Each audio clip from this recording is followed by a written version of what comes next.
তবকত ই Nasiri এই গ্রন্থটি কে লিখেছিলেন? বলো। সঠিক উত্তর কি হবে? Option B, Minhaj Uddin Siraj. মিনহাজ উদ্দিন সিরাজ ছিলেন কি সুলতানি যুগের তথা মধ্যযুগের জগৎ বিখ্যাত একজন স্বনামধন্য ঐতিহাসিক। তার বিখ্যাত রচনাগুলির মধ্যে হচ্ছে কি তিব্বতী নাসিরি ছিল, হচ্ছে তিব্বতী নাসিরি, এবং তার এই গ্রন্থে সুলতান নাসিরউদ্দিন মাহমুদের রাজত্বকালে কিন্তু রাজনৈতিক, সামাজিক, ধর্মীয় প্রভৃতি বিষয়ের উপর কিন্তু লিপিবদ্ধ করেছেন তিনি। ঠিক আছে,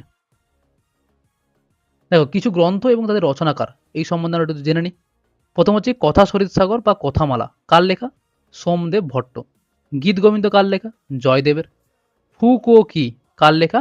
হচ্ছে ফাইহেনের। এরও সামনে ফ রয়েছে, এরও সামনে কিন্তু ফ রয়েছে, এইভাবে মনে রাখবে।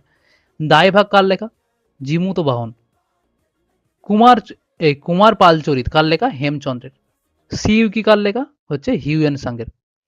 জিওগ্রাফি কার লেখা? টলেমি। ন্যাচারাল হিস্টোরিয়া কার লেখা? প্লিনির। দশকুমার চরিত কার লেখা? দণ্ডিন। তারপরে ন্যায় কন্দলী কার লেখা? শ্রীধর ভট্ট। সিএন হানসু কার লেখা? পানকু। রামচরিত মানস কার লেখা? তুলসীদাসের লেখা। এরও শেষে স রয়েছে, এর শেষে কিন্তু স রয়েছে। প্রবন্ধ চিন্তামণি কার লেখা? মেরুতুঙ্গের লেখা। কামসূত্র কার লেখা? বাদশায়নের লেখা।